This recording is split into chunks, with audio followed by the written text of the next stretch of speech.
Di pasar budak yang tidak jauh dari pantai, 2 ekor serigala perak kecil diikat di pohon.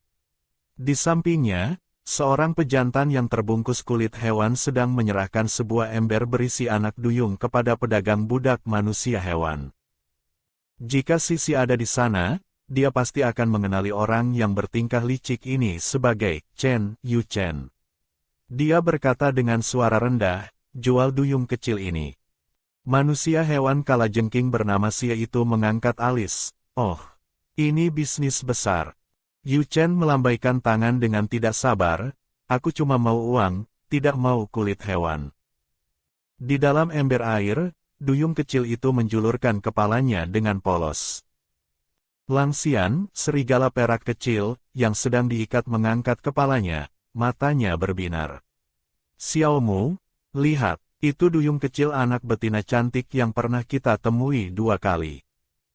Langmu, serigala perak gendut, yang montok tampak bingung, "Anak duyung sekecil ini kok bisa ditangkap juga? Ini kan pasar budak hewan." Langsian menjelaskan dengan suara pelan, "Betina sekecil ini tidak bisa kawin dan dikendalikan, seharusnya dilindungi dengan baik oleh keluarganya. Sekarang dijual ke sini, entah apa yang akan dialaminya." Langmu langsung cemas, "Maksudmu akan ada orang jahat yang membuli betina sekecil ini?" Langsian menghela napas, "Pejantan punya kekuatan besar, betina harus menurut." Beberapa manusia hewan yang mentalnya menyimpang sudah sangat membenci betina. "Kau pikir akan terjadi hal baik?" "Wah, gawat ini." Langmu mendesak mendekat ke Langsian, "Kak Xian, kita harus cari cara menyelamatkan adik kecil ini." Langsian melirik duyung kecil itu lalu menggeleng, "Kita sendiri saja susah selamat, Xiaomu." Saat itu, manusia hewan berdarah dingin melemparkan ember berisi anak duyung itu di sebelah kedua bersaudara itu lalu pergi. Setelah orang-orang itu pergi jauh, kedua bersaudara itu baru berani mendongak mengamati duyung kecil itu. Tiba-tiba dari dalam air muncul kepala dengan 2 kuncir emas. Mata besarnya yang berair menatap mereka, berkedip. Segera setelah itu, si kecil tiba-tiba berteriak girang, "Kakak serigala!" 2 bersaudara itu saling pandang. "Dia memanggil kita kakak." Suara bayi ini lucu sekali. Langsian merendahkan suaranya untuk menakut-nakutinya, "Anak kecil, kau tahu ini di mana? Budak betina itu langka, kau akan dibuli habis-habisan." Xiaofu benar-benar ketakutan, langsung menciut masuk kembali ke dalam tong kayu. Fu takut. Langmu buru-buru menghibur, "Jangan takut, jangan takut. Kakakmu akan melindungimu." Langsian melotot, "Jangan janji sembarangan. Kita berdua saja susah menyelamatkan diri, mana sempat mengurus seekor ikan." Langmu bertanya pelan, "Kak, kapan kita kabur?" "Tunggu nanti malam saat pergantian penjaga, saat itu penjagaan paling longgar." 2 pasang mata basah menatapnya serempak. Langmu mendesak, "Kalau begitu ajak adik kecil juga tidak." Langsian dengan tega memalingkan wajah, bukan tidak mau mengajak, tapi benar-benar tidak mampu. Beberapa hari ini pedagang budak cuma memberi sedikit makanan. 2 bersaudara itu kelaparan sampai dada menempel ke punggung. Xiaofu justru makan kenyang. Perut Langmu berbunyi keroncongan, dia menatap makanan di tangan Xiaofu dengan tatapan memelas. Xiaofu memiringkan kepalanya, berpikir sejenak, lalu menyobek makanannya menjadi 2. Dengan suara bayi dia berkata, "Kakak, makan." Langsian kelaparan setengah mati, dia menerima makanan itu dan melahapnya. Tapi saat suapan kedua, dia tiba-tiba merasa bersalah sampai tidak berani mengangkat kepala. Saat senja, memanfaatkan celah saat manusia hewan kalajengking berganti jaga, Langsian dengan gesit melepaskan ikatan tali tanaman merambat, lalu melepaskan adiknya. Sebelum pergi, dia menoleh melihat Xiaofu. Si kecil itu matanya berkaca-kaca memanggil, "Kakak." Langsian mengeraskan hati dan berkata, "Maaf adik kecil, aku harus melindungi adikku dulu." Dia menarik Langmu untuk lari. Tapi baru lari beberapa langkah, adiknya menarik lengan bajunya dan tidak mau jalan. Lang Xian menghentak-hentakkan kaki saking cemasnya, menyelamatkanmu saja sudah susah, mana sempat mengurus orang lain. Lari lagi beberapa langkah ke depan, Lang Xian tiba-tiba menyerah, benar-benar deh kamu ini. Ayo balik selamatkan dia. Mata Xiao Mu langsung berbinar. Anak gendut yang biasanya malas-malasan itu sekarang lari lebih cepat dari siapapun. Saat dua bersaudara itu menyelinap kembali, manusia hewan kalajengking sedang sibuk makan daging dan berganti jaga. Lang Xian memberi isyarat diam, set. Xiao Fu mengangguk kuat-kuat. Setelah tali dilepas, Lang Xian menggendong ember air di punggung, Xiao Mu memegangnya dari belakang. Duyung kecil itu dengan senang menjulurkan kepalanya, mereka kembali. Cepat lari. Dua anak serigala itu lari terhuyung-huyung ke depan. Berat ember air membuat pinggang mereka tidak bisa tegak. Saat bertemu tembok batu pendek, Lang Xian memutar otak, Xiao Mu, kau panjat dulu, nanti aku oper embernya. Xiao Mu yang gendut menginjak bahu kakaknya untuk memanjat lewat. Saat mereka sedang repot memindahkan ember, tiba-tiba dari kejauhan terdengar raungan marah. Duyung itu kabur. Tak lama kemudian terdengar suara langkah kaki manusia hewan kalajengking dari segala arah. Lang Xian berkeringat dingin, cepat. Sedikit lagi. Xiao Mu mengerahkan seluruh tenaga, akhirnya berhasil menarik ember air ke atas. Begitu Lang Xian memanjat tembok, dia mendengar pengejar berteriak, di sana. Tangkap mereka.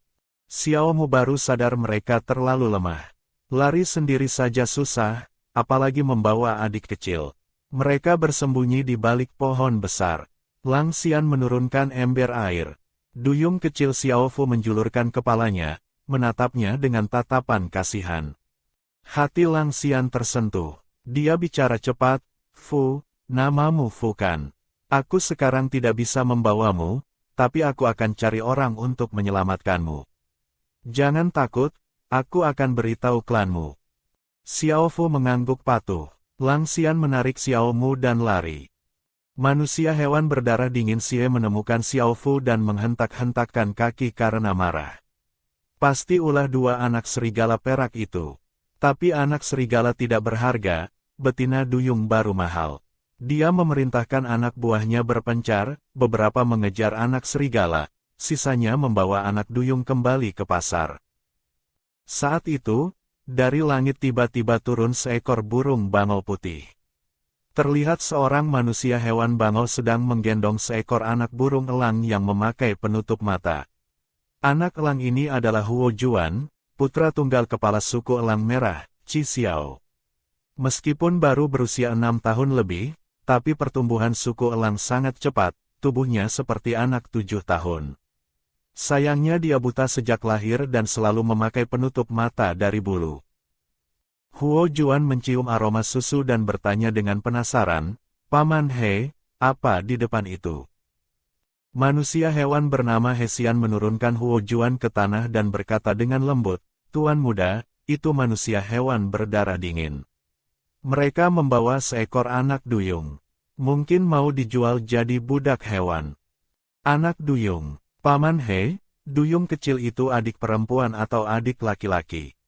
Perempuan. Aku mau membelinya. Tanyakan pada mereka minta bayaran apa. Tepat saat Hesian dan manusia hewan berdarah dingin itu sedang tawar-menawar harga, Xiao Fu keluar dari dalam ember. Mata emasnya yang besar berkedip-kedip. Tiba-tiba wajahnya menunjukkan kegembiraan, dia merentangkan tangan ke arah Huo Juan. Kakak burung. Di sisi lain, Nancy terus berlari dan berlari, akhirnya sampai di lokasi yang cukup familiar. Ini adalah tempat di mana dia dulu bertemu Lansing. Di sini ada area tempat terjadinya pertukaran barang dunia hewan. Melihat pantai yang tidak ada bedanya dengan dulu, Nancy merasa bingung. Keluarganya sebenarnya ada di mana? Tepat saat itu, dari arah pantai tiba-tiba terdengar raungan manusia hewan berdarah dingin. Itu dua anak serigala perak. Di sana, cepat tangkap mereka. Awalnya Nancy yang lewat tidak mau ikut campur. Tapi saat anak serigala perak itu lari melewatinya, sepasang mata perak besar itu membuat hatinya bergetar. Dia menekan dadanya yang berdegup kencang, bergumam pada diri sendiri, "Nancy, kau ini dokter hewan, kapan jadi orang suci, sok pahlawan." Tapi setelah jalan beberapa langkah, dia berbalik lagi. Dia menyambar dua anak serigala itu, membuat mereka meronta ketakutan. Dia berbisik, "Jangan ribut, aku datang menyelamatkan kalian." Nancy dengan gesit bersembunyi di atas pohon besar, tepat menghindari para pengejar. Setelah manusia hewan kalajengking pergi jauh, Nancy baru membawa anak-anak serigala itu turun. Dua bocah itu serempak mendongak menatapnya. Nancy mengamati mereka, lalu iseng memegang ekor besar mereka yang berbulu lebat. Wajah kedua anak itu langsung merah padam. "Pelecehan seksual," teriak Langsian sambil melepaskan diri dari pelukan Nancy. Wajahnya merah padam menunjuk Nancy dengan gagap. "Betina, kau mengambil kesempatan padaku." Nancy merentangkan tangan dengan wajah polos. "Aku kan menyelamatkanmu, pegang ekor sedikit kenapa?" Jujur saja, ekor serigala perak memang enak dielus. Langsian melompat-lompat kesal, ekor mana boleh dipegang sembarangan. "Langmu juga ikut menimpali, ayah bilang anak baik harus menjaga kesucian diri. Memegang ekor orang sembarangan itu tidak benar." Nancy dibuat bingung oleh bocah serigala gendut itu. Saat dia mengulurkan tangan ingin mengelus lagi, Xiaomu menyembunyikan ekornya ke sisi lain. Dua serigala kecil itu mengenali Nancy. Bukankah ini betina cantik yang mereka temui di desa batu? Waktu itu dia menggendong anak rubah. Kemudian mereka bertemu lagi di pantai. Langsian tiba-tiba teringat duyung emas kecil itu. Bukankah itu anaknya? Anaknya hilang kok tidak cemas. Pasti dia ibu yang jahat. Sama seperti ibu jahat mereka yang menjebloskan ayah ke penjara hewan dan membuang mereka bersaudara. Nancy memotong lamunan mereka, "Kenapa kalian dikejar para manusia hewan itu?" Xiaomu menjawab jujur, "Mereka adalah pedagang hewan." Langsian langsung meledak marah memperingatkan, "Kau jangan coba-coba mengirim kami kembali. Kalau tidak aku tidak akan mengampunimu." Nancy tersenyum mengacak-acak kepala mereka berdua. Setelah manusia hewan kalajengking pergi jauh, dia membawa dua bocah itu turun dari pohon. Langsian berbalik hendak lari, tapi Nancy langsung menariknya dan menekannya ke tanah untuk memeriksa lukanya. Langsian meronta sambil memaki Nancy sebagai betina mesum. Penyakit profesional dokter hewan Nancy kambuh, dia memperingatkan, "Lukamu ini kalau dibiarkan bisa diamputasi." "Sudah luka berapa lama?" Xiaomu yang ketakutan di samping langsung membocorkan semuanya. Ternyata luka itu didapat saat berkelahi dengan pejantan rubah. "Sudah 2 hari lukanya." Melihat Nancy mengeluarkan pisau bedah, Langsian ketakutan secara naluriah dan meronta.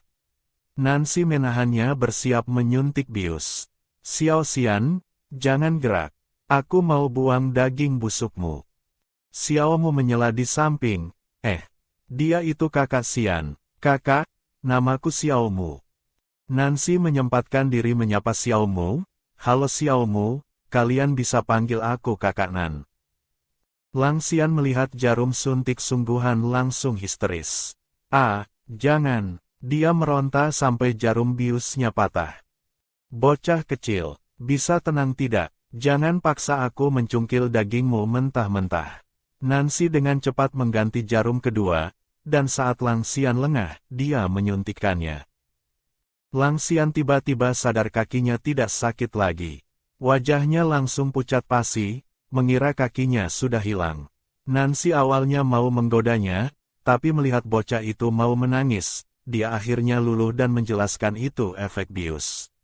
Dia menepuk kepala Langsian menjamin, "Tenang saja, aku akan menyembuhkanmu." Langsian dengan bibir manyun menahan tangis. Bagaimanapun juga dia cuma bocah 5 tahun.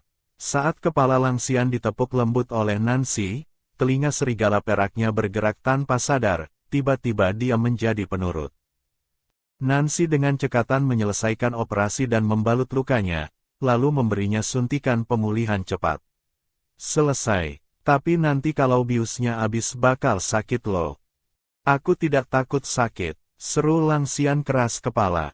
Sebenarnya yang dia takutkan adalah tidak bisa melindungi adiknya, dan lebih takut lagi tidak bisa menyelamatkan ayahnya yang dikurung. Tapi sekarang yang paling penting adalah memberitahu Duyung di laut tentang kabar adik Duyung kecil itu. Betina mesum, kami mau pergi. Lang Xian memaksakan diri berdiri dan berbalik hendak pergi. Nancy mengangkat alis bertanya, baru selesai operasi mau lari. Kalian mau kemana? Xiao Mu baru mau bicara langsung di sela kakaknya, tutup mulut. Hari ini terima kasih, nanti kami akan balas budi. Lang Xian berkata dengan wajah dingin, tapi kami mau kemana itu bukan urusanmu. Nancy mencibir. Sifat bocah serigala ini benar-benar jelek, sama sekali tidak ada bandingannya dengan ahkinya yang penurut. Tidak mau bilang ya sudah. Aku mau ke pantai mencari Duyung. Tak disangka, begitu dia berbalik, dua bocah serigala itu berjalan terpincang-pincang mengikutinya. Ngapain ikutin aku? Tanya Nancy menoleh. Lang Xian langsung meledak membantah, kalian para betina apa memang sangat percaya diri, GR? Mata manamu yang lihat kami mengikutimu? Nancy menyipitkan mata mengamatinya, bocah, apa ada yang pernah bilang sifatmu itu sangat menyebalkan dan keras kepala? Bukan urusanmu. Lang Xian membuang muka. Kau pakai obatku, aku harus minta bayaran ke orang tuamu. Mendengar itu Lang Xian langsung tegang. Minta uang ke aku saja. Tidak perlu tanya ayah ibuku. Ketiganya berjalan dengan canggung ke tepi pantai. Nancy berteriak ke arah laut, ada Duyung tidak? Lang Xian juga ikut berteriak, woi, kami juga mau cari Duyung. Detik berikutnya, permukaan laut tiba-tiba memunculkan seekor Duyung. Melihat Nancy, dia melambai heboh, putri. Kami akhirnya menemukanmu. Duyung itu segera memberitahu Lan Xing. Kilatan cahaya biru ungu melesat cepat. Pangeran Duyung seketika meluncur dari permukaan laut ke tepi pantai, langsung memeluk Nancy erat-erat. Kakak, kau akhirnya kembali. Aku khawatir sekali. Benar-benar khawatir setengah mati. Suara Lan Xing gemetar. Nancy dipeluk sampai sakit, tapi dia bisa merasakan kegelisahan Lan Xing. Dia menepuk punggung Lan Xing menenangkan, jangan cemas, aku kan baik-baik saja. Baru saja selesai bicara, dia merasakan bahunya basah. Lan Xing menangis lagi. Mutiara besar-besar berjatuhan di bahu Nancy. Kakak, kau jadi kurus. Berapa banyak penderitaan yang kau alami hari-hari ini? Nancy menghela napas. Ikan kecilnya ini masih saja cengeng. Saat dia membalas pelukan, dia menyadari Lan Xing juga menjadi kurus. Lan Xing, selama ini kau pasti lelah. Dia mendongak melihat para Duyung pengikut juga ikut menangis terharu sampai mutiara berjatuhan.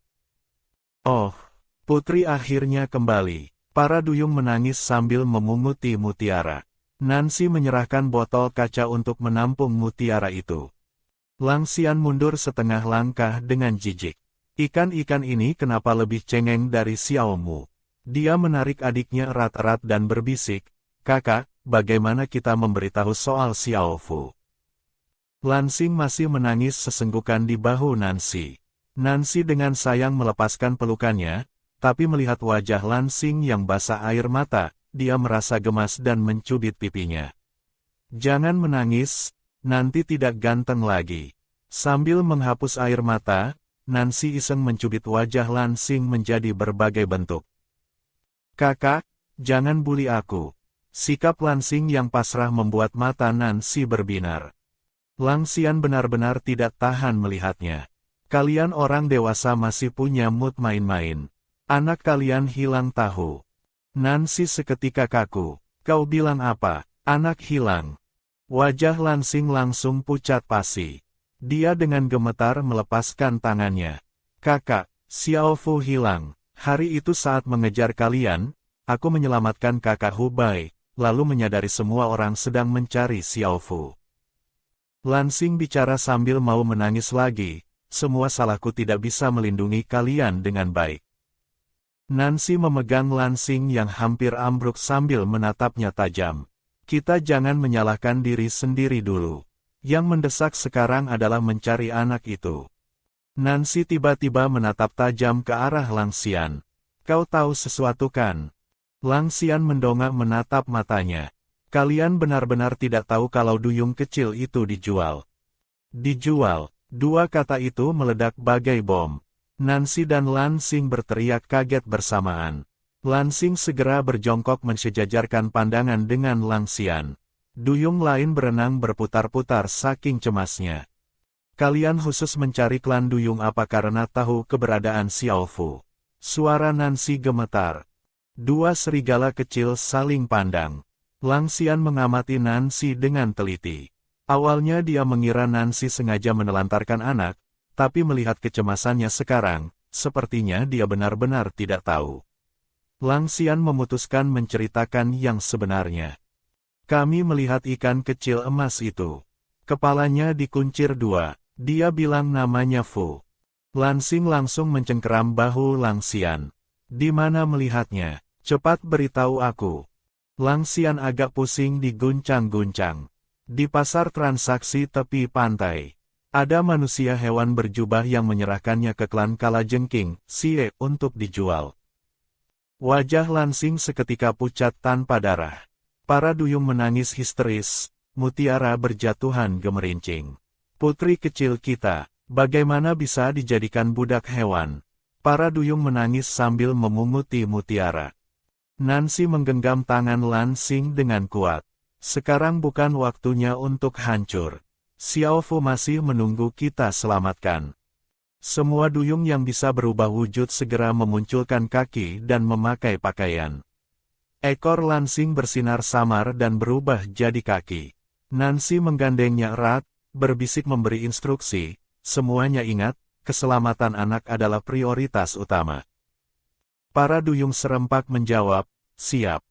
Saat mereka bergegas sampai di pasar transaksi, dua anak serigala perak langsung lari ke posisi semula, tapi tidak menemukan Xiao Fu. Langxian menghentak kaki cemas, dia mencengkeram pedagang dan terus bertanya, mana duyung emas kecil itu?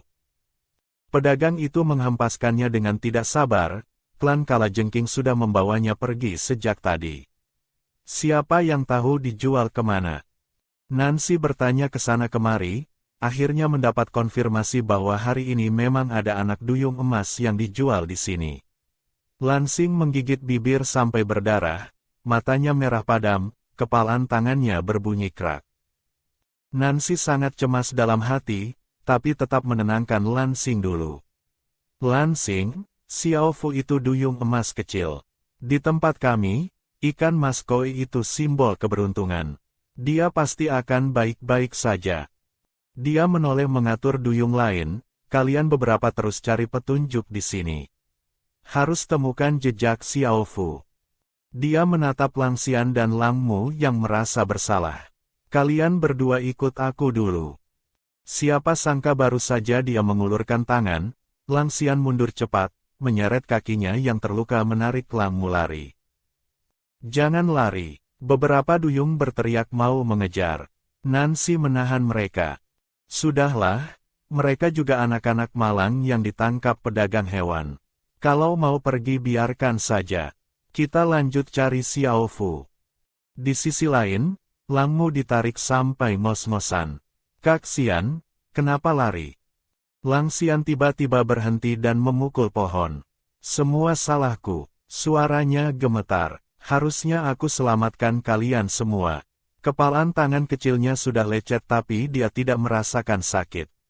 Langmu buru-buru memeluk tangan kakaknya. Kakak, ini bukan salahmu. Kau sudah berusaha. Langxian menyeka mulutnya dan berjalan maju. Aku mau menyelamatkan Xiao Fu. Tapi kita tidak tahu dia di mana. Langxian berkata dengan wajah dingin, ada orang yang tahu. Nancy bertanya keliling di kota transaksi tapi tidak ada yang melihat Xiao Fu. Lansing sambil mencari sambil menatap Nancy dengan sedih. Kakak sudah kurus sekali, dia harus istirahat. Kakak, kau pulang dulu lihat kakak Hubei ya. Urusan mencari Xiao Fu serahkan padaku. Mendengar nama Hubei, Nancy langsung tegang. Bagaimana keadaannya?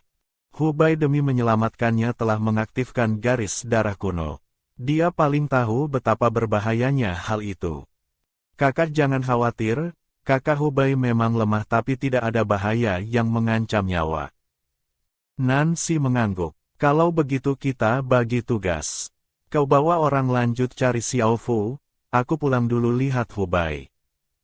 Mendengar itu Lansing akhirnya lega. Nancy berlari cepat ke arah tenda. Dari jauh dia melihat dua sosok kecil sibuk. Ahki dan ular kecil sedang susah payah mengangkat air tawar. Dia melambai sambil tersenyum dan berteriak, Ahki, Yang ibu pulang. Telinga rubah kecil bergerak, ember air pun ditinggalkan begitu saja. Dia menarik ular kecil dan lari kencang menghampiri. Ibu, bocah berbulu itu melompat ke pelukan, ekornya bergoyang cepat. Ular biru kecil juga melilit naik dan menggesek-gesekkan kepalanya.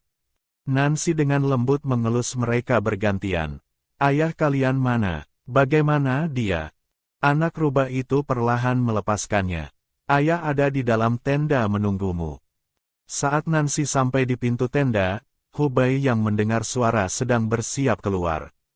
Wajah Hubei pucat, tapi saat melihat Nancy matanya langsung berbinar. Dia langsung memeluk Nancy. Dengan sedih dia mengelus wajah Nancy. Kau kurusan, ular itu membulimu ya? Nancy menggeleng, bukankah sudah janji tidak boleh sembarangan pakai kekuatan? Hubei tersenyum mengakui kesalahan. Dia didudukkan Nancy untuk diperiksa. Saat stetoskop ditempelkan di dada, dua anak kecil itu malu-malu memalingkan muka. Tapi Hubei terus menatap Nancy. Lebih baik dari dugaan. Kali ini tidak usah minum obat, kita terapi makanan saja. Nancy memasak sup daging dan memberikannya. Hubei meminumnya dengan anggun. Hubei istirahat dulu, aku masih harus keluar cari Xiao Fu. Saat itu Hubei tiba-tiba memegang pergelangan tangannya. Istriku, kau sekarang tidak sendirian. Kau punya anak dan suami. Meskipun kesehatanku kurang baik, tapi Lansing juga suamimu. Dia punya banyak bawahan duyung. Biarkan mereka yang mengerjakan hal mencari orang. Pejantan rubah putih itu menatap dengan lembut, fokus, dan serius. Istriku, Hubei tahu tidak seharusnya mencampuri tindakanmu saat ini. Tapi aku harap kau tahu, sebagai betina di rumah ini, kau adalah kepala keluarga. Hubei berpendapat yang harus kau lakukan adalah memanajemen dan memanfaatkan dengan baik semua kekuatan yang dimiliki para suami hewanmu. Nancy tertegun, akhirnya mengangguk. Aku mengerti. Dia tahu jika di dalam keluarga sang istri, betina mengalami kecelakaan, seluruh keluarga akan terlibat. Dia juga paham Hubei ingin membantunya tumbuh, agar posisinya sebagai kepala keluarga menjadi kokoh. Matahari terbenam mewarnai langit menjadi merah. Lansing membawa para duyung kembali dengan lesu. Ahki berlari kecil menghampiri. Ayah Lansing. Lansing mengusap kepala Ahki lalu masuk ke tenda. Hubei sedang duduk menyamping dengan lemah. Nancy dan Lansing duduk di kedua sisinya. Nancy bertanya cemas, bagaimana? Ketemu manusia hewan kalajengking itu tidak? Lansing menggeleng, kakak Hubei, kami menemukan manusia hewan kalajengking itu, tapi mereka bilang sudah menjual Xiao Fu. Mereka bersikeras tidak mau bilang dijual ke siapa. Tapi kami berhasil mengorek sedikit informasi. Menurut pedagang itu, pembeli Xiao Fu kelihatannya tidak akan menyakitinya. Mendengar kabar itu, semua orang bernapas lega.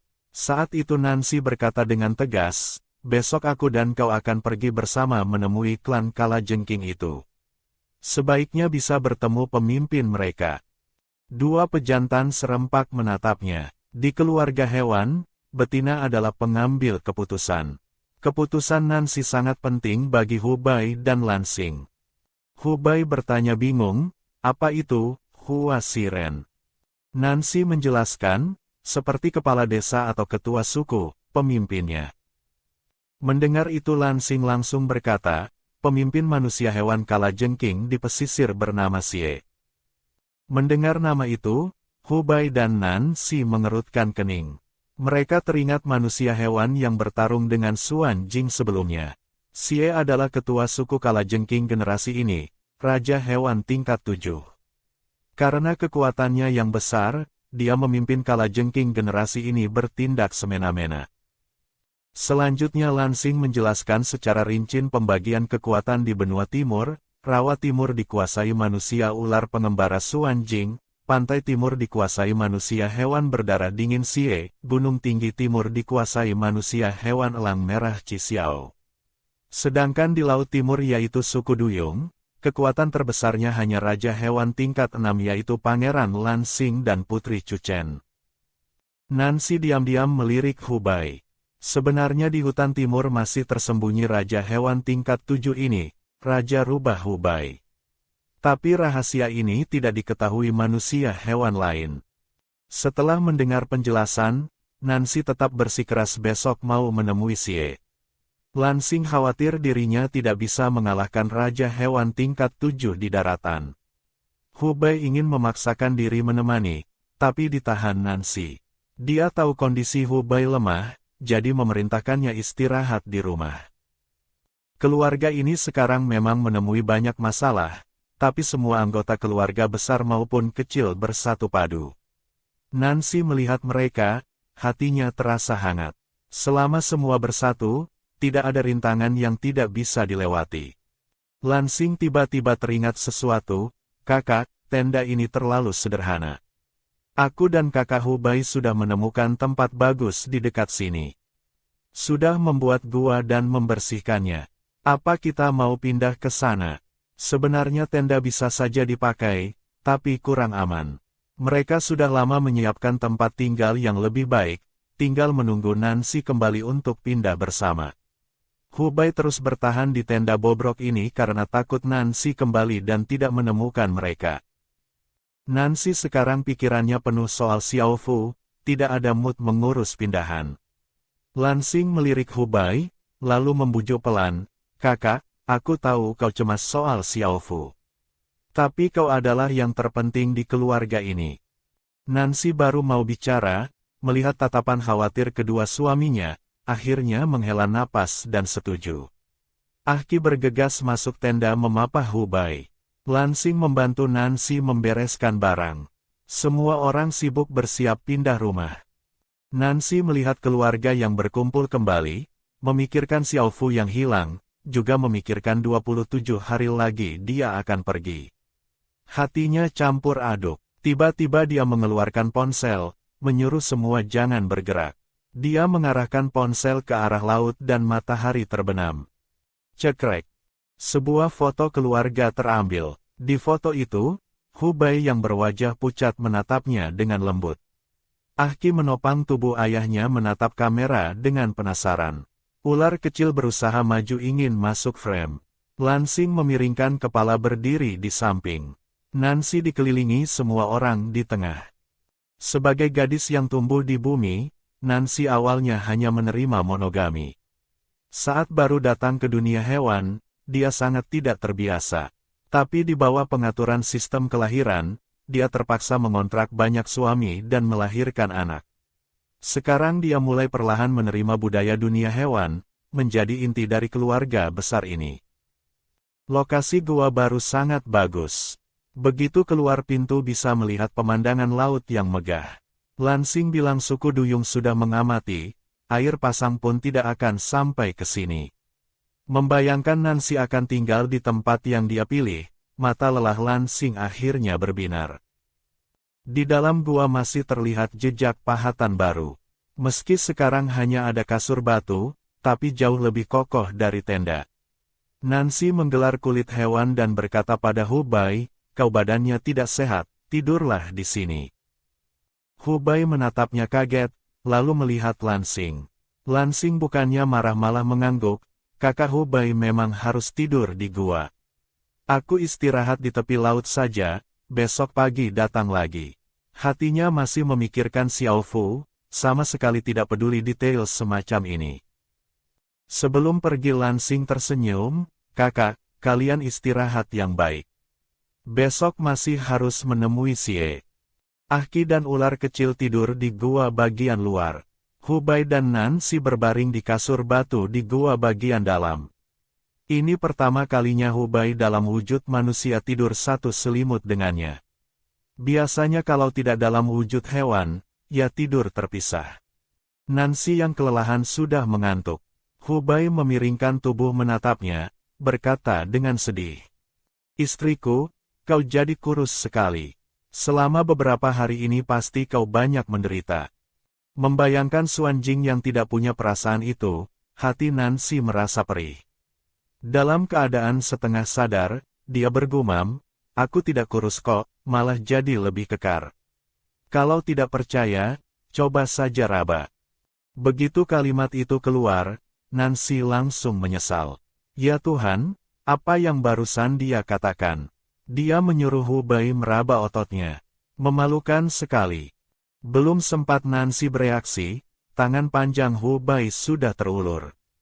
Telapak tangannya yang besar dan hangat mengusap lembut lengan Nancy. Wajah Nancy seketika memerah dan jantungnya berdegup kencang. Tangan Hubei besar sekali. "Sepertinya memang lebih kekar," komentar Hubei dengan lembut. Dielus seperti itu, Nancy tegang dan tidak berani bergerak, hanya bisa tertawa canggung. "Istriku sedang mengkhawatirkan Xiao Fuya." Hubei tiba-tiba menahan belakang kepala Nancy dengan tangan besarnya, lalu menariknya ke dalam pelukan. Wajah Nancy menempel di dada bidang Hubei, seketika diselimuti aroma maskulin yang kuat. "Jangan takut," suara berat Hubei terdengar di telinganya. "Apapun yang terjadi, kita sekeluarga akan menghadapinya bersama." Mendengar detak jantung Hubei yang kuat dan merasakan elusannya yang menenangkan, hati Nancy yang gelisah perlahan tenang. Dia bergumam pelan mengiyakan dalam pelukan Hubei. Begitu fajar menyingsing, Lansing sudah datang. Nancy sudah bersiap rapi. Lansing mengamati wajah Nancy dan merasa kondisinya cukup baik, lalu menoleh menatap Hubei dengan rasa terima kasih. Semalam Hubei pasti sudah merawat Nancy dengan baik. Nancy melihat ada 7 atau 8 duyung di belakang Lansing.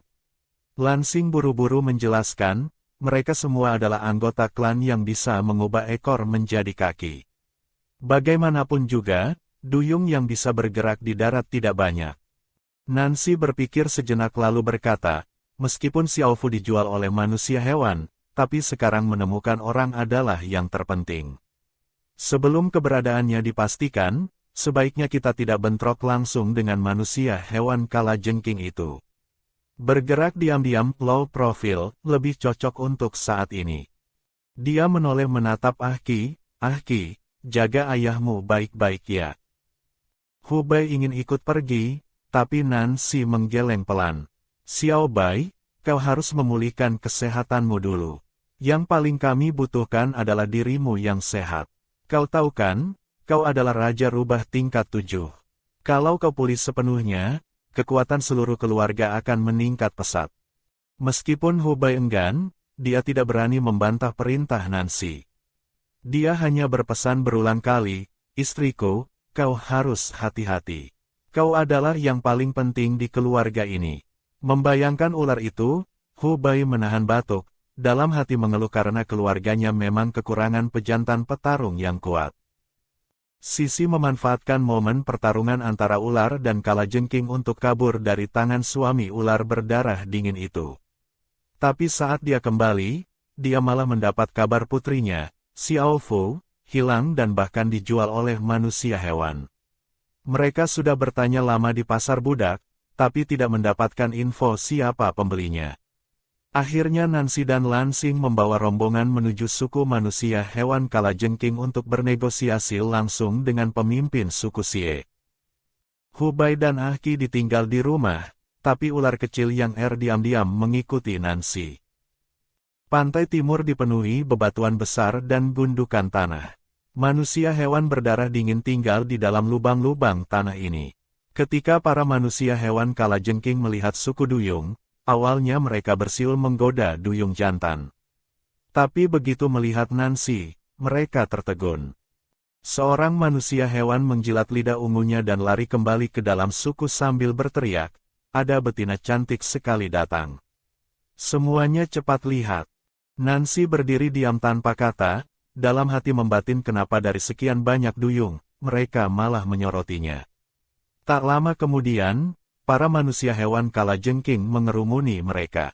Kulit mereka yang hijau kebiruan terasa dingin dan menyeramkan, persis seperti gerombolan penjahat. Di tengah kerumunan itu, pemimpinnya adalah pejantan tanpa alis bernama Xie. Dia yang waktu itu bertarung dengan Xuan Jing. Tatapan Xie sangat menekan. Dia menatap Nancy dengan rasa ingin tahu. Lansing segera pasang badan menghalangi pandangannya. Xie tersenyum tipis dan santai, betina kecil, bukankah kau budak kecilnya Xuan Jing waktu itu? Ada urusan apa? Ucapan ini membuat wajah Lansing langsung gelap. Berani-beraninya dia menyebut kakak sebagai budak kecil. Budak kecilnya Xuan Jing pula. Nancy langsung bicara to the point, manusia hewan berdarah dingin dari sukumu menjual salah satu anak dari suku duyung kami. Kami perlu tahu kemana perginya duyung kecil itu. Para manusia hewan saling pandang, sudut mulut mereka terangkat licik. Xie berkata pelan, kami suku manusia hewan adalah pedagang di pesisir. Pedagang paling mementingkan keuntungan. Apa yang bisa kau berikan sebagai imbalan? Nancy menjawab dengan tenang, kami bisa menukar informasi ini dengan garam laut. Tentu saja, kalau kalian tidak mau bertukar, mulai sekarang kami tidak akan lagi menyuplai garam laut untuk suku Xie. Mendengar itu, Xie tiba-tiba melepaskan aura ancaman. Dia melangkah maju mendekati Nancy. Kau mengancamku. Tekanan dari Raja Hewan tingkat 7 sangat kuat. Di wajah Lansing seketika muncul 6 pola hewan. Para duyung di kedua sisi juga memunculkan pola mereka. Suasana seketika tegang. Di bawah rok kulit hewannya, totem kontrak Nancy menyala satu persatu. Di dahinya muncul 2 titik putih kecil, dengan kokoh menahan tekanan dari Xie. Hal ini membuat Xie sangat terkejut. Dia mengamati Nancy dengan rasa penasaran, tak menyangka betina ini punya kemampuan juga. Saat itu Nancy langsung mengajukan syarat, 10 kantong garam laut ditukar dengan keberadaan duyung kecil. Transaksi ini tidak merugikan kalian. Xie dengan santai berjalan memutari suku duyung, akhirnya berhenti di depan Nancy dan menggeleng. Garam laut tidak berguna bagi kami. Hidup di tepi laut kami tidak kekurangan garam. Saat itu seekor duyung tak tahan menyela, kita kan tetangga, seharusnya saling membantu. Xie bahkan tidak menggubris si polos itu. Dia tiba-tiba melepaskan tekanan yang membuat duyung itu mundur ketakutan. Aku tidak tertarik pada garam laut, juga tidak tertarik pada suku duyung. Tapi aku tertarik padamu, betina kecil. Wajah tanpa alis itu mendekat ke Nancy. Temani aku beberapa hari, nanti ku beritahu keberadaannya. Bagaimana? Kurang ajar. Mendengar itu, Lansing meledak marah. Seluruh sisik ikannya berdiri tegak. Dia langsung melancarkan serangan elemen air. Namun serangan itu dengan mudah ditangkis oleh Xie. Pangeran Duyung, aku hanya dengan sopan mengagumi betina cantik. Istrimu saja belum menolak. Kenapa kau yang ribut? Kau berani tidak sopan pada istriku. Kau benar-benar cari mati. Lansing benar-benar mengamuk. Dia merentangkan tangan, menciptakan puluhan pilar air di sekitar manusia, hewan dan duyung. Bawahan Xie menjilat lidah mereka dan bersorak, betina ini ternyata istrinya Lansing. Cantik juga ya. Para duyung segera melindungi Nancy di tengah. Manusia hewan ini benar-benar tidak punya tata krama. Xie tertawa masa bodoh, tata krama itu barang apa? Kami manusia hewan berdarah dingin hanya mengakui kekuatan. Kalau menginginkan sesuatu, tinggal rebut saja. Sambil bicara, Xie menatap Nancy dengan tatapan tamak. Tepat saat itu, seekor ular biru kecil tiba-tiba melesat keluar dan menggigit lengan Xie dengan ganas. Nancy berteriak kaget, Yang Er. Ular kecil mendesis marah, tidak boleh bully ibu angkatku. Seekor anak manusia hewan ular kecil sama sekali tidak dianggap oleh Xie. Tapi Xie yang awalnya malas menangkis, tiba-tiba menyadari lengannya berdarah karena gigitan itu. Ular cacat kecil ini ternyata bisa melukaiku. Wajah Xie berubah dingin. Dia menghentakkan tubuhnya, dan ular biru kecil itu langsung terpental jauh. Ah! Nancy berteriak dan berlari ingin menangkap ular kecil. Tepat saat dia hampir menangkap Yang sekelebat bayangan hitam melintas di depan matanya. Manusia ular berambut hitam, Xuan Jing, muncul entah dari mana. Sisik ekor ularnya yang tajam berdiri tegak, mata vertikalnya yang dingin menatap tajam ke arah para manusia hewan kalajengking. Ular kecil Yang menabrak tubuh Xuan Jing. Saat dia mendongak dan melihat jelas siapa orang itu, dia langsung tertegun. Ingatannya seketika kembali ke 5 tahun lalu. Saat masih di dalam cangkang telur, dia sudah merasakan tekanan mencekik itu. Aura itu sangat membuatnya gelisah dan sulit bernapas. Adegan hari itu terbayang jelas di benaknya. Benar-benar makhluk jelek. Tatapan ayah kandungnya dingin seperti pisau. Saat dia mencoba mendekat untuk mencari kasih sayang, yang didapat hanyalah pembuangan tanpa belas kasihan. Ular kecil tersentak dari lamunannya. Ayahnya sepertinya menangkapnya, tapi sepertinya juga tidak sengaja datang untuk menyelamatkannya. Tatapan ayahnya sama sekali tidak tertuju padanya. Ayah, cih, manusia ular berdarah dingin yang membuangnya 5 tahun lalu tidak pantas dipanggil ayah. Dia dengan cepat meluncur turun dari tubuh Xuan Jing, melilit di pergelangan tangan Nancy. Set, ibu angkat, aku tidak apa-apa. Dia sengaja menggesekkan kepalanya ke Nancy. Tatapan Xuan Jing berhenti sedetik pada ular kecil, ibu angkat. Lalu beralih ke Nancy yang terkejut. Bertemu lagi, ada kilatan geli di matanya. Si kecil nakal yang kabur. Nancy mundur 2 langkah, melihat sisi di belakang Xuan Jing, lalu melihat Xuan Jing yang kehadirannya sangat kuat. Kenapa ular bau ini selalu muncul seperti hantu sih? Suasana di lokasi seketika membeku. 3 kekuatan membentuk konfrontasi yang aneh. Manusia hewan kalajengking yang licik menjilat lidah mengamati. Suku duyung waspada membentuk lingkaran. Manusia hewan pengembara siap tempur. Begitu Xie melihat Xuan Jing, dia mendekat dengan nada mengejek, wah, datang juga. Mau cari betina atau cari aku nih? Tapi Xuan Jing sama sekali tidak menggubrisnya. Mata vertikal dinginnya langsung menatap Nancy. Inikah suami ikan bau yang kau pilih? Selera matamu benar-benar jelek. Mendengar itu Nancy langsung meledak, kau sakit jiwa ya. Lansing segera melindunginya di depan. Ular bau. Waktu itu kau yang menculik istriku dan melukai suami hewannya. Xuan Jing menyipitkan mata. Oh, istrimu. Ular berdarah dingin ini tidak peduli siapa yang salah, siapapun yang membuatnya kesal adalah musuh. Ekor ularnya yang besar menyapu ganas ke arah Lansing. Lansing seketika mengubah kakinya menjadi ekor ikan, melompat tinggi memanfaatkan ombak. Cipratan air membasahi pantai. Di wajah Xuan Jing muncul 7 pola hewan. Jari-jarinya melontarkan beberapa sisik ular tajam ke arah Lansing. Lansing berenang cepat mengikuti pilar air, tiba-tiba muncul di depan Xuan Jing, bersiap mengalahkan Xuan Jing untuk membalaskan dendam istrinya. Namun detik berikutnya, tangan Xuan Jing menembus pilar air dan mencekik leher ramping pangeran duyung itu dengan kuat. Lansing meronta kesakitan. Ekor biru ungunya memukul-mukul tak berdaya. Hanya dengan kemampuan segini kau berani menantangku. Ucap Xuan Jing dingin. Lansing, teriak Nancy. Xuan Jing hentikan. Nancy tiba-tiba menyingkap rok kulit hewannya, memperlihatkan totem ular di betisnya. Xuan Jing, jika kau berani menyentuh Lansing, aku akan mengusirmu dari keluargaku sekarang juga. Ucapan ini membuat seluruh lapangan hening seketika. Bahkan ular kecil yang bersembunyi di tubuh Nancy pun bingung. Ibu angkat bicara apa? Mengusir ayah. Istri ayah adalah ibu angkatku. Apa maksudnya? Apa maksudnya? Sementara Xie yang menonton keributan tidak tahan untuk menyela. Suan Jing, kau ternyata mengontrak betina. Katanya mau jadi jomblo berdarah dingin selamanya. Kau tidak asik ah?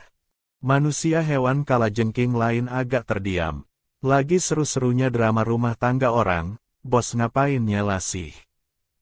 Saat cengkeraman tangan Suan Jing semakin kuat, Nancy langsung mengeluarkan taring hewan yang tajam dan mengarahkannya ke totem ular itu, siap menusuk. Di detik terakhir, Suan Jing melepaskan lansing. Nancy juga menghentikan tangannya.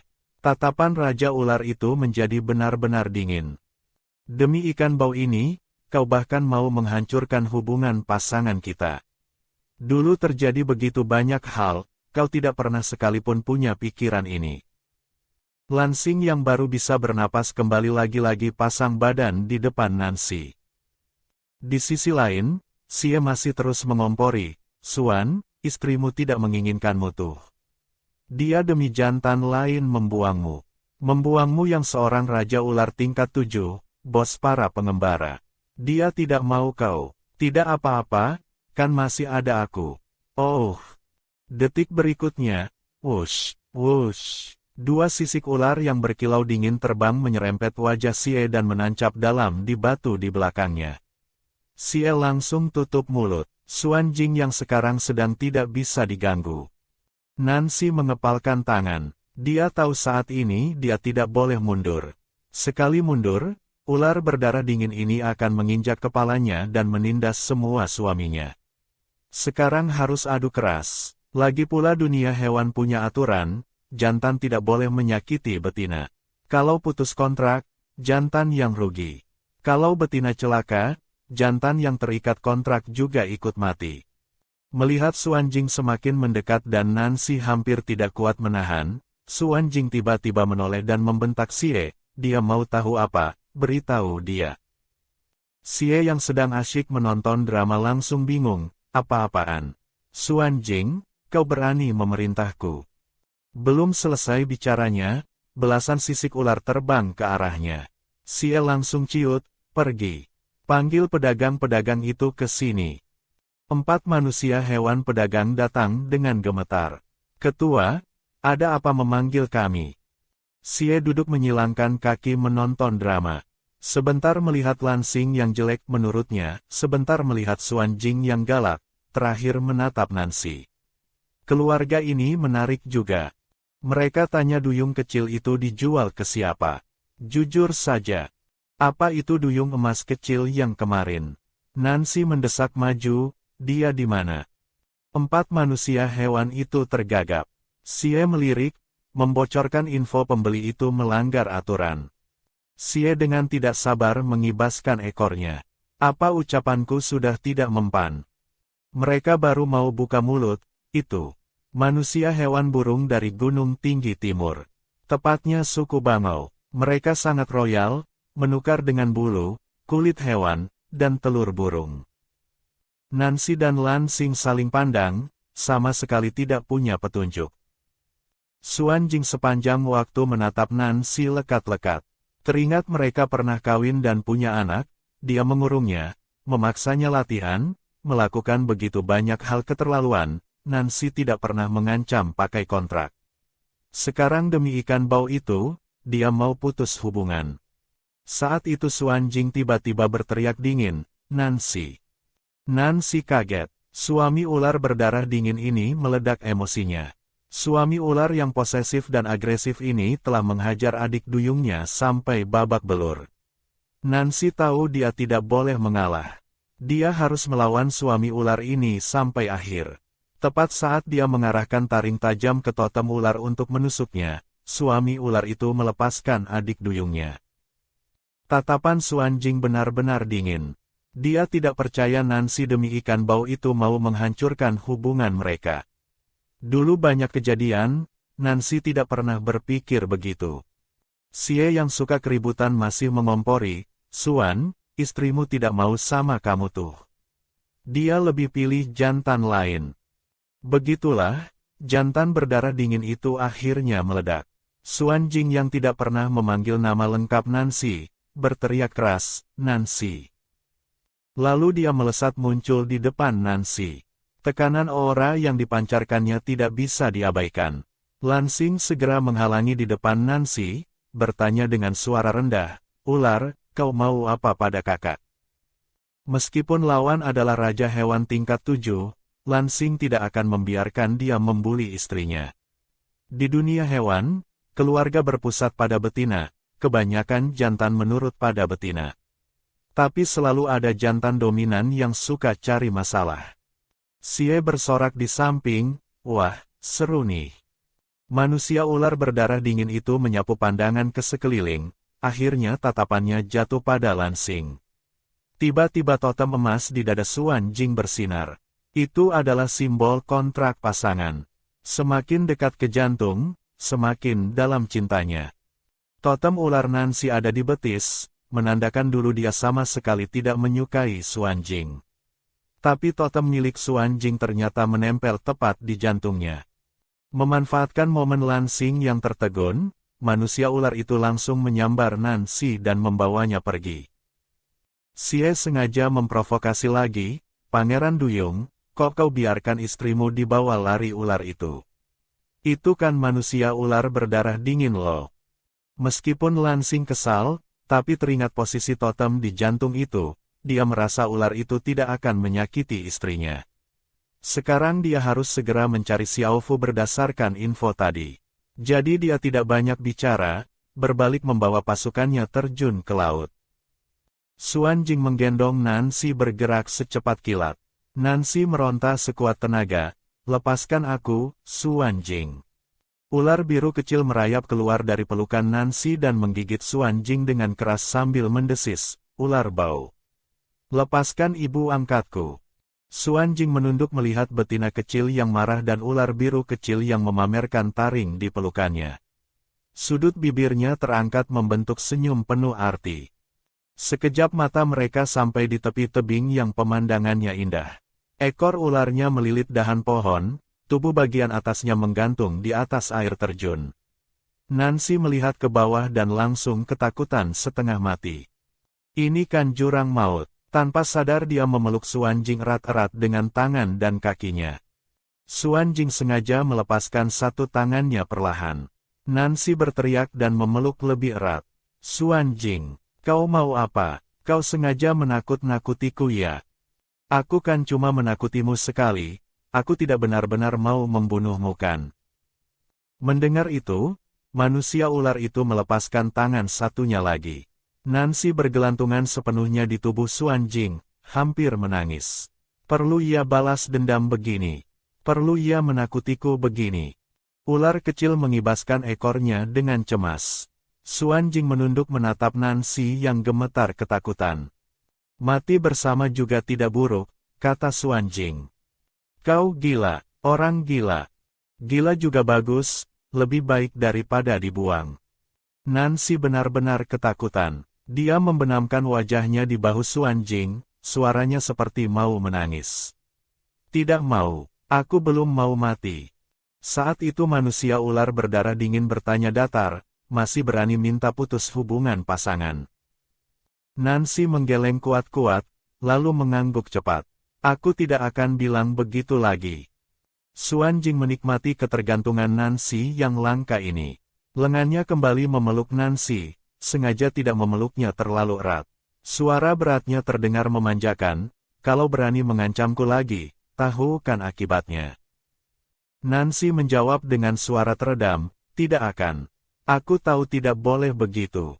Dia tidak pernah suka mengancam pakai kontrak, hanya saja kali ini terpaksa. Manusia ular itu menyipitkan mata melihat betina kecil yang menempel padanya, hatinya dipenuhi rasa puas. "Xuan Jing, aku sudah tidak kuat pegangan." Suara Nancy gemetar, lengannya gemetar hebat. Tubuh ular terlalu licin, dia benar-benar tidak kuat lagi bergelantungan. Saat dia hampir merosot jatuh, Xuan Jing tiba-tiba mempererat pelukannya, mendekapnya erat ke dalam pelukan. Dia membalikkan badan, membiarkan Nancy telungkup di atas tubuhnya sementara dia sendiri tetap menggantung di tepi tebing. Nancy baru mau protes, tapi Xuan Jing meletakkan jari di bibir, "Set. Aku ngantuk." Selesai bicara dia benar-benar memejamkan mata, melipat tangan di belakang kepala dan mulai tidur. Nancy ingin menangis rasanya. Kiri jurang, kanan jurang, belakang juga jurang. Dia hanya bisa memeluk Xuan Jing erat-erat, menempelkan tubuhnya rapat-rapat. Ular kecil mengamati sebentar, memastikan ayah jahat cuma menakut-nakuti, jadi dia melingkar diam-diam. Dia mencuri pandang pada dua orang itu, hatinya berharap sekaligus takut. Apakah ibu angkat ini adalah ibu kandungku? Dulu ibu tidak mau padaku apa karena aku cacat? Nancy yang bosan dan takut mulai mengamati bulu mata Xuan Jing. Dia diam-diam membandingkan dengan miliknya, tak tahan menggerutu dalam hati, kenapa bulu mata pria brengsek ini begitu rapi dan lentik. Sudah puas belum? Tiba-tiba manusia ular itu membuka mata emasnya, menatap Nancy dengan mata sedikit menyipit. Nancy langsung merah padam karena malu. Puas apanya? Aku tidak lihat apa-apa. Cepat turunkan aku. Kali ini Xuan Jing tidak mempersulitnya. Ekor ular mengayun, mereka mendarat dengan mulus. Nancy berteriak kaget saat mendarat. Nancy dengan kesal melepaskan diri dari Xuan Jing. Ular kecil segera melilit di pergelangan tangannya. Satu orang dan satu ular itu berjalan pergi tanpa menoleh lagi. Xuan Jing perlahan mengubah ekornya menjadi sepasang kaki, mengikat rok kulit hewannya. Dia tidak hanya tidak pergi, tapi malah mengikuti di belakang, selalu menjaga jarak 3 langkah. Tiba-tiba Nancy berbalik dan melotot, "Kau sakit ya?" Xuan Jing mengangkat alis bertanya balik, "Kau bisa mengobati?" Mereka saling tatap. Akhirnya Nancy yang kalah, berkata dengan kesal, "Jangan ganggu aku mau cari Xiaofu." Bukankah duyung emas kecil itu ada di tangan suku burung? Ada di tangan suku burung juga harus direbut kembali. Mendengar suku burung, Xuan Jing mendengus dingin. Jelas dia punya kesan buruk terhadap mereka. Mereka cuma sekumpulan makhluk biadab bersayap. Mendengar itu Nancy tiba-tiba berhenti. "Kau sekarang masih suamiku, jadi secara teori kau juga ayah tiri anak-anak itu. Kau tidak boleh diam saja begini." Xuan Jing tertawa sinis, "Anak kandung saja tidak aku inginkan, atas dasar apa aku harus mengurus anak orang lain?" Nancy benar-benar marah. Dia menghentakkan kaki dan lari. Tapi baru lari beberapa langkah, dia sadar Xuan Jing lagi-lagi mengikuti seperti hantu, bahkan dengan percaya diri bilang, "Mau pulang." Pulang. Mata Nancy melotot. Manusia ular berdarah dingin ini bilang mau ikut dia pulang. Ular kecil menegakkan kepala mendesis memperingatkan Xuan Jing, tapi diabaikan total. Melihat Xuan Jing benar-benar berjalan ke arah gua Nancy, Nancy benar-benar bingung. Ular ini maunya apa sih? Dia mempercepat langkah mengejar Xuan Jing. "Kau serius?" Xuan Jing tidak menoleh, ekornya bergoyang pelan.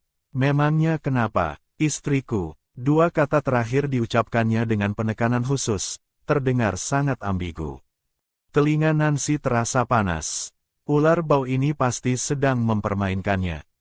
Saat dia membawa Xuan Jing dan ular kecil kembali ke gua, Hubai dan Lan Xing sudah menunggu lama. Xuan Jing dengan santai masuk ke dalam gua, melihat-lihat sekeliling layaknya tuan rumah, bahkan mengerutkan kening melihat gua yang kosong melompong. Hubai terbaring lemah, tapi sakit pun tidak bisa menutupi keanggunannya. Dia menyipitkan mata mengamati ular yang tiba-tiba muncul ini. Lan Xing bersandar diam di dinding, matanya menyiratkan ketidaksukaan. Setelah puas melihat-lihat, Xuan Jing langsung berdiri di samping Nancy. Nancy geser sedikit, dia ikut geser, persis seperti bayangan yang tidak bisa dibuang. "Halo para mantan saingan, aku Xuan Jing, suami ular Nancy." Udara seketika membeku. Ekspresi Hubai dan Lan Xing seolah baru menelan lalat. Nancy malu setengah mati rasanya ingin mengubur diri. Hubai memaksakan diri berdiri, setiap langkahnya terasa berat. "Kau menculik istriku, membulinya, dan membuatnya menderita." Namun Xuan Jing dengan acuh tak acuh melipat tangan di dada. Bicaranya seolah aku tidak bisa merawat orang saja. Kalian merawatnya sampai selemah ini, sembarang pejantan bisa membunuhnya. Apalagi masih ada yang lebih kuat dari Raja Hewan tingkat 7. Nanti kalian semua harus mati bersamanya. Apakah Raja Rubah benar-benar peduli padanya? Mendengar itu Hubei tertegun sejenak. Namaku Hubei. Ini dianggap sebagai respons terhadap panggilan Raja Rubah. Xuan Jing tidak peduli namanya siapa. Dia melipat tangan di dada melanjutkan, aku hanya melatihnya. Sekarang kemampuan larinya kelas 1, cepat dan bisa menyamar. Kata-kata ini membuat dua pejantan itu berpikir. Tapi Lansing tetap tidak terima, tapi tidak boleh membiarkannya kelaparan. Kakak jadi kurus begini. Mendengar ini, Xuan Jing berpikir sejenak, lalu secara mengejutkan mengaku salah. Sebelumnya aku tidak terbiasa dengan pola makannya. Salahku, nanti kubah. Hubei dan Lansing saling pandang. Tidak menyangka Raja Ular mengaku salah segampang itu. Namun melihat ini Nancy langsung bingung. Tadi masih tegang mau perang, kok tiba-tiba jadi harmonis. Ini tidak beres. Dia memapah Hubei dan bertanya pelan, kalian langsung menerimanya begitu saja. Xuan Jing selesai bicara langsung berjalan keluar gua dengan gagah, meninggalkan 3 orang yang saling pandang. Hubei dan Lansing saling tatap, bagaimanapun juga tidak habis pikir kenapa istri mereka mengontrak ular berdarah dingin. Tapi dipikir-pikir lagi, Raja Ular dari Rawa Timur jadi suami, lumayan keren juga. Hubei menunduk dan berkata lembut, istriku, karena Xuan Jing adalah suami hewanmu, berarti dia adalah keluarga kita. Lansing melihat itu buru-buru menyatakan sikap, kakak, aku akan berusaha menerima semua suami hewanmu. Nancy melongo, perkembangan macam apa ini? Kemudian mereka mulai berdiskusi cara menyelamatkan Xiao Fu. Tapi saat sedang bicara, tiba-tiba seluruh gua bergetar hebat. Mereka lari keluar dan melihat Xuan Jing sedang mengamuk menggunakan ekornya. Sisik tajamnya memotong batu seperti memotong tahu. Dalam sekejap dia sudah menggali gua super besar. Lansing melompat-lompat cemas, Xuan Jing kau gila ya. Xuan Jing mengibaskan serpihan batu di ekornya, menggali rumah baru untuk betina kecil. Lansing berteriak, bukankah sudah ada gua? Xuan Jing tiba-tiba berhenti. Gua kecil bobrok itu punya Hubei. Masa istriku tinggal di tempat semelas itu? Mendengar itu wajah Hubei dan Lansing langsung berubah. Setelah gua besar selesai, ular itu mulai memahat gua baru di sebelahnya. Hubei tidak tahan bertanya, Xuan Jing, kau sedang apa lagi? Xuan Jing menjawab dengan enteng, Raja Rubah, kalian kan punya gua. Masa aku Raja Ular yang agung tidak punya? Sebenarnya dia punya rencana licik. Gua harus dibangun di posisi terdekat dengan istri. Nanti walau ada banyak suami baru datang, tidak ada yang bisa merebut lokasi strategis ini. Wajah Hubei dan Lansing berubah drastis. Dulu mereka pikir persaingan mereka berdua sudah cukup sengit, ternyata ular inilah raja persaingan sebenarnya. Lansing melotot melihat tata letak 3 gua itu.